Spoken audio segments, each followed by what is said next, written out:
ओम शांति। राजयोगी जीवन की आधारशिला ब्रह्मा भोजन बुक हम स्टडी कर रहे हैं। आज हम ब्रह्मा कुमारी सुधा दीदी रशिया उनके बारे में पढ़ेंगे। उन्होंने ब्रह्मा भोजन के बारे में क्या कहा है। ब्रह्मा भोजन मन पर सकारात्मक प्रभाव डालता है। प्रश्न पूछा, दीदी ब्रह्मा भोजन का मन की शांति से क्या कनेक्शन है। उत्तर है, राजयोगी जीवन के बहुत सारे पहलू हैं। उनमें से मुख्य पहलू है शांत मन। अगर मन शांत है तो जीवन में शांति है। जब मन बेचैन, अशांत और चिंतित रहता है तो शांत रहना संभव ही नहीं है। ब्रह्मा भोजन का अर्थ है वह भोजन जो सात्विक हो, स्वच्छ वातावरण में, स्वच्छ मन से, परमात्मा की याद में और प्रेम से बनाया गया हो। न केवल बनाया गया हो बल्कि परमात्मा को अर्पित भी कराया गया हो, उसको हम ब्रह्मा भोजन कहते हैं। ऐसा भोजन हमारे मन पर सकारात्मक प्रभाव डालता है, जिससे मन शांत रह सकता है। दूसरी बात, राजयोगी व्यर्थ खर्च नहीं करते हैं। वे दो चीज़ों का बैलेंस रखते हैं, इकोनॉमी और बड़ी दिल। इकोनॉमी का मतलब यह नहीं कि वे कंजूस होते हैं और बड़े दिल का मतलब यह नहीं कि वे व्यर्थ गुआते हैं। हमारा अनुभव यह कहता है कि जब हम इस प्रकार से बना हुआ भोजन प्यार से परमात्मा की याद में ग्रहण करते हैं तो भोजन की थोड़ी ही मात्रा अपने शरीर को अच्छी शक्ति देने में, भरपूरता महसूस कराने में काफ़ी होती है। प्रश्न है, दीदी आजकल हम देखते हैं कि मधुबन में 24 घंटे कोई ना कोई आते रहते हैं। उनके लिए भोजन काल के बाद भी कुछ ना कुछ बचा के रखते हैं। उसमें से कुछ ना कुछ फिर भी बच जाता है।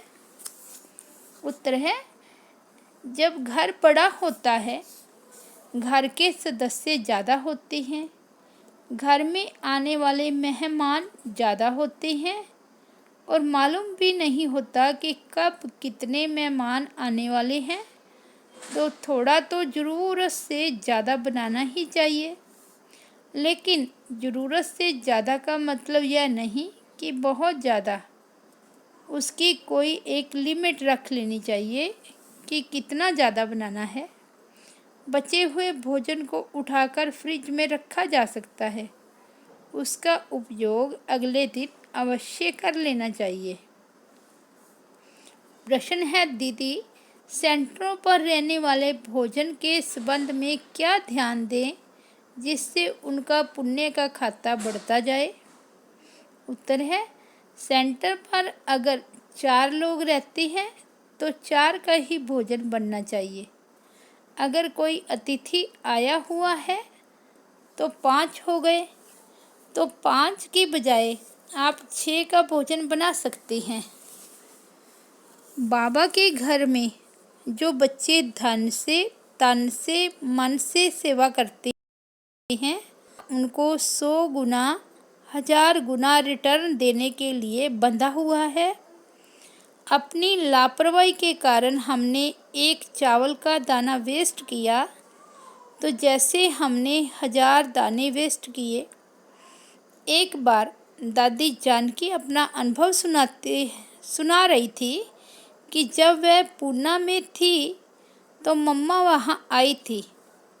दादी जानकी सुनाती है कि मैं चावल धुलाई कर रही थी तो उनमें से 2, 4, 5 दाने गिर गए।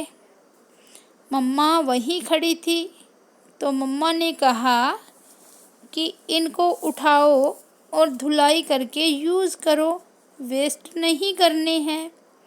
यह बहुत सूक्ष्म बातें हैं। यह जानना व समझना बहुत ज़रूरी है कि किस तरीके से प्रारंभ में सेंटर स्थापित हुए हैं, कितनी त्याग तपस्या से सेंटर बने हैं। अभी तो लगभग सभी सेंटर्स भरपूर हैं, तो कभी कभी किसी किसी से लापरवाही हो जाती है। सोचते हैं कि फ़र्क नहीं पड़ता, एक्स्ट्रा हो जाएगा तो किसी को खिला देंगे या फेंक देंगे या किसी को दे देंगे। मुझे लगता है कि हमें अपने इस दृष्टिकोण को बदलने की ज़रूरत है। जिन्होंने भी सहयोग किया है, बाबा उन्हें रिटर्न देने के लिए बंधा हुआ है। हम वेस्ट करेंगे तो हमारे अकाउंट में से माइनस हो जाएगा। हमें यह भी एहसास होना चाहिए कि दुनिया में कितने ऐसे लोग हैं जो भूखे मर रहे हैं, जिनके पास भोजन नहीं है, जिनके पास पानी नहीं है, जिनके पास पहनने का कपड़ा नहीं है, जिनके पास रहने का स्थान भी नहीं है। अगर हम समझते हैं कि सारी मानव जाति एक परिवार है, तो हमें वेस्ट करने का कोई अधिकार नहीं है। प्रश्न है दीदी, बाबा कहते हैं कि सात्विक आहार मतलब स्वाद में अधिक रुचि न हो, ज़्यादा तीखा या ज़्यादा खट्टा भी ना हो। कई बार हम देखते हैं कि ब्रह्मा भोजन तीखा बन जाता है, खाने वालों की तबीयत खराब हो जाती है। बाबा को भोग लगा है इसलिए खा लेते हैं। इस बारे में आप क्या कहेंगे? उत्तर है, वास्तव में वह ब्रह्मा भोजन नहीं है। हम तो जगदीश भाई साहब के साथ रहे हैं। हमें मालूम है कि वे कभी भी सेंटर पर मिर्च का उपयोग करने नहीं देते थे। हमारे सेंटर पर लाल मिर्च होती ही नहीं थी। अगर हरी मिर्च भी होती थी तो वह उसको भी बिल्कुल टच नहीं करते थे। वे कहते थे कि बहुत मिर्च मसाले वाला भोजन राजसी भोजन है, उससे हम एक प्रकार से अपनी इंद्रियों के गुलाम हो जाते हैं। स्वाद के वश हम उस भोजन को खाते हैं। उस भोजन उस समय बाबा की याद कम हो जाती है या होती ही नहीं है। ब्रह्मा बाबा मिर्च मसाले वाला भोजन नहीं खाते थे। हम शिव बाबा को भोग लगाते हैं ब्रह्मा बाबा के द्वारा। अगर बाबा से हमारा प्यार है और बाबा के लिए भोजन बना रहे हैं, तो वह ऐसा होना चाहिए जिसे बाबा स्वीकार करें। रशिया में हम खाना बनाते हैं, वहाँ मिर्च मिलती ही नहीं है। 3-4 मिर्च का पैकेट 100 रुपये का मिलता है। यहाँ से हम ले जाते हैं मेहमानों के लिए, आधा किलो भी ले जाते हैं तो पूरे साल चलती है। हम हरी मिर्च को फ्रीज़र में रख देते हैं। अगर डालनी हो तो थोड़ी सी काट कर यूज़ करते हैं। बाबा जब अव्यक्त हुए थे तब मैं मधुबन में थी, बहुत छोटी थी। 3 दिन भोजन नहीं बना था।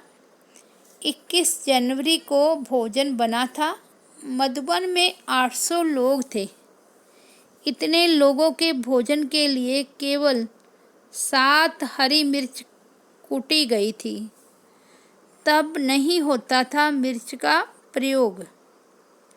प्रश्न है दीदी, क्या ऐसा कोई फल या सब्जी भी है जो नहीं खाने चाहिए?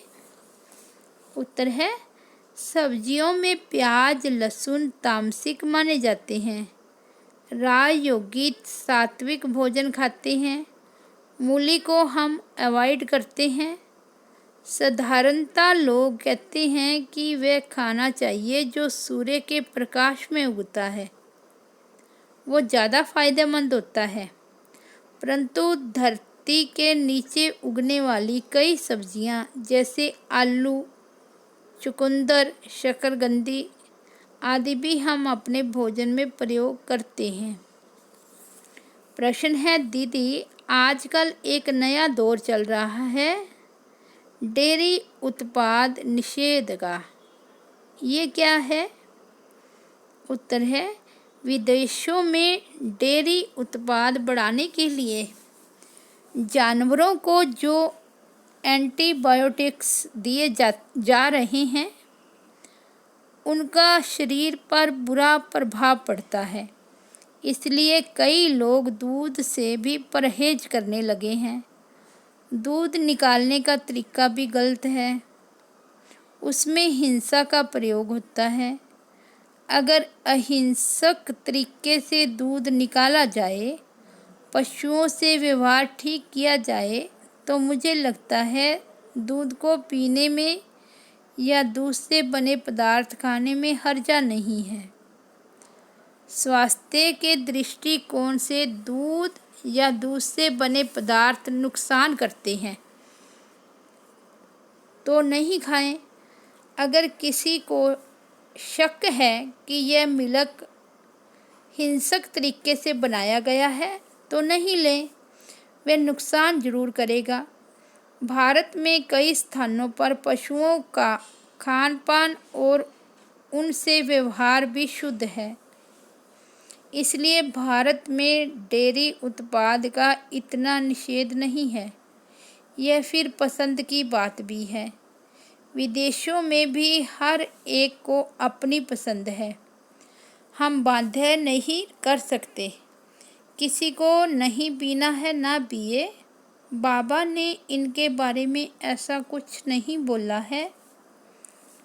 प्रश्न है दीदी, ब्रह्मा भोजन से संस्कारों में परिवर्तन आया हो ऐसा अनुभव सुनाइए। उत्तर है, मेरा जन्म ऐसे घर में हुआ जहाँ पर शुरू से ही सात्विक भोजन था। हमें पता ही नहीं था कि प्याज लहसुन क्या होता है, परंतु वो भोजन ब्रह्मा भोजन नहीं था। मैं बहुत संवेदनशील थी, जल्दी से उदास हो जाती थी या जल्दी रोना आ जाता था। ज्ञान योग के अभ्यास और ब्रह्मा भोजन के सेवन से मेरे यह संस्कार अब खत्म हो गए। भय का संस्कार भी खत्म हो गया। जो हमारे संस्कार सतो प्रधान नहीं हैं, उनके खत्म होने में भोजन में से हमको बहुत मदद मिलती है। बाबा की याद में बना भोजन एक विशेष स्वाद अनुभव कराता है। ब्रह्मा भोजन से पेट भी भरता है और मन भी भर जाता है। फिर आंखें दौड़ती नहीं है यहाँ वहाँ, आत्म नियंत्रण स्वतः हो जाता है। प्रश्न है दीदी, विदेश में ब्रह्मा भोजन से किसी के जीवन में परिवर्तन हुआ, वह अनुभव सुनाइए। उत्तर है, हमने देखा कोर्स पूरा होने के बाद जब उन लोगों को भोग खिलाना शुरू किया तो उनकी आदतें बदल गई। वहाँ लगभग सभी लोग शराब का सेवन करते थे। हाँ, कोई कम कोई अधिक। बहुत जल्दी कोई गुस्से में आ जाते थे। अभिमान कईयों में होता था।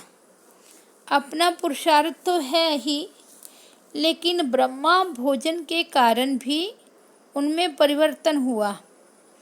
कम बोलना, धीरे बोलना, जल्दी अमृत वेले उठना, पुरानी कटु बातों को बिंदु लगा देना अर्थात भूल जाना, आत्म नियंत्रण आदि आदि कई श्रेष्ठ संस्कार उनमें जागृत हुए हैं। प्रश्न है दीदी, कई भाई बहनें नौकरी करते हैं, कई लोग नाइट ड्यूटी करते हैं, कुमार जीवन में बाबा का हाथ भी नहीं छूटे, भोजन की शुद्धि भी बनी रहे, इसके लिए आप क्या सुझाव देंगे? उत्तर है, सभी विदेशियों को जो जॉब करते हैं, चाहे रात्रि शिफ्ट हो या प्रातः, हम यही सुझाव देते हैं कि एक बार भोजन जरूर बनाओ, बाबा को एक बार भोग जरूर लगाओ। मैं सुझाव देती हूँ कि अपने पास घर में मूंगफली, बिस्किट आदि जरूर रखो। कई बार व्यक्ति नौकरी से थका हुआ आता है, कुछ बनाने की हिम्मत नहीं होती है। ऐसे में वह थका मांदा बस सो जाता है। पेट खाली है, सिर दर्द है, थके हुए हैं, कुछ खाया नहीं है, कोई खिलाने वाला नहीं है, फिर माया आने का चांस होता है। अगर घर में कुछ ऐसी चीज़ें हैं तो अचानक में काम आएगी, उनको खाकर ताकत आएगी, फिर भोजन बनाने की हिम्मत आ जाएगी। यदि मार्केट से ब्रेड आदि लेनी पड़ती है तो उनके घटक मूल सामग्री जरूर चेक कर लें। उनके अंदर ऐसी कोई चीज़, अंडा आदि न हो, परंतु ऐसा भी न हो कि ब्रेड खरीदने की आदत ही बना ले। यदि मैं बीमार हूँ, बनाने की ताकत नहीं है, कुछ नहीं कर पा रही हूँ, तो फिर क्या करेंगे? खरीदना पड़ेगा ना, पर मर्यादा अनुसार। मुझे याद है, मैं दिल्ली यूनिवर्सिटी में थी, हर साल एजुकेशनल टूर जाता था। 10 दिन के लिए 10 दिन के लिए भोजन बनाकर नहीं ले जा सकते थे, तो मैं दादी से पूछती थी कि मैं वहाँ क्या खाऊं। दादी मुझे इजाज़त देती थी, तुम ब्रेड और जैम खा सकती हो, लेकिन मैंने यह आदत नहीं बनने दी। 2 पीस, 3 पीस, उसी में सारा दिन बीत जाता था। ऐसी महसूसता भी नहीं होती थी कि मुझे भूख लग रही है। मेरी पसंद है ऐसा संयम जीवन। तो उस समय सहन करने की भी शक्ति आ जाती है। इस तरह की आदत डाल लें तो बहुत अच्छा हो जाएगा। प्रश्न है, दीदी आपने दादियों को भी देखा है और जगदीश भाई साहब को भी देखा है, उनका भोजन करने का तरीका कैसा होता है? उत्तर है, सही अर्थों में सात्विक होता है। भाई साहब समय पर भोजन ले लेते थे। उन दिनों 7:30 बजे क्लास पूरी हो जाती थी। उसके बाद 8 बजे तक नाश्ता ले लेते थे। फिर उनका लंच 12 बजे होता था और शाम का भोजन 6-7 बजे के बीच में होता था, उससे लेट नहीं। मुझे लगता है कि यह समय बहुत अच्छा है। गुलजार दादी, जानकी दादी को हमने देखा, वह भी सादा खाना ही खाती है, थोड़ा थोड़ा ही खाती है। प्रश्न है, दीदी भक्ति मार्ग में गायन है कि भोलेनाथ का भंडारा सदा भरपूर, काल कंटक दूर। परंतु हम देखते हैं कि कई सेंटरों पर मेहनत तो बहुत करते हैं, फिर भी सेवाओं का रिजल्ट नहीं मिलता। क्या कारण हो सकता है? बाबा ने कहा है आप अन्नपूर्ण हो। उत्तर है, नमित बहन की त्याग तपस्या पर बहुत कुछ निर्भर करता है। यह इच्छा कि मेरे पास यह नहीं है, जब दूसरों से तुलना करते हैं तो भंडारा भरपूर नहीं होता है या भरपूरता की महसूसता नहीं होती है। दादी जानकी ने एक बार कहा था, जिस मंदिर में मूर्ति अच्छी होती है वहाँ चढ़ावा बहुत अच्छा होता है। बहनें जैसे कि मूर्तियाँ हैं मंदिर की। अगर मूर्ति सूक्ष्म रूप से संपन्न है तो स्थूल रूप से संपन्नता आ ही जाएगी। बहुत अधिक ना हो, लेकिन किसी चीज़ की कमी नहीं होगी। बाबा ने वायदा किया है कि दाल रोटी तो खिलाएगा, ठीक से रखेगा, और कमी भी नहीं होने देगा। बाकी परीक्षा तो बाबा के बच्चों को पार करनी ही पड़ेगी। जिस सेवा केंद्र पर अगर कुछ स्थूल कमी है भी तो वहाँ बहन को ईश्वरीय साहित्य का अध्ययन करके बाबा से योग लगा के अपनी धारणा को मजबूत करके आने वाले भाई बहनों के प्रति स्नेह और सम्मान की भावना रख करके सूक्ष्म रूप से उनकी पालना करनी चाहिए। दिल्ली में 1952 में जब हमारी दादियाँ सेवा करने आई, उनके पास केवल 2 ड्रेस होती थी। माताएँ आती थी, कोई 2 गाजर ले आई, कोई 2 आलू ले आई, कोई 1 कटोरी चीनी ले आई, कोई 1 कटोरी चावल और कोई दाल ले आई। दादियाँ खिचड़ी बनाती थी। 6 बहनें रहती थी। छोटे से पतीले में खिचड़ी बनती थी। उनमें से एक एक चम्मच आई हुई माताओं को खिलाते थे।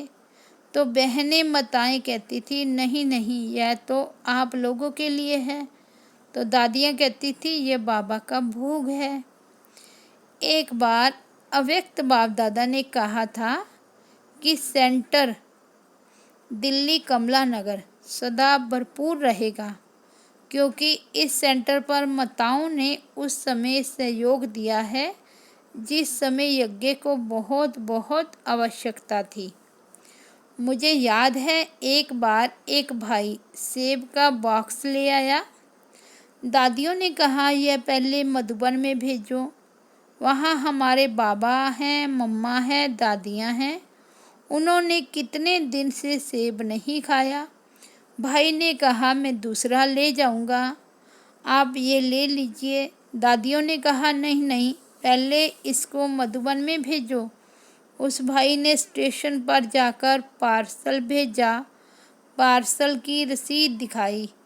तब बहनों ने सेब का दूसरा बॉक्स स्वीकार किया।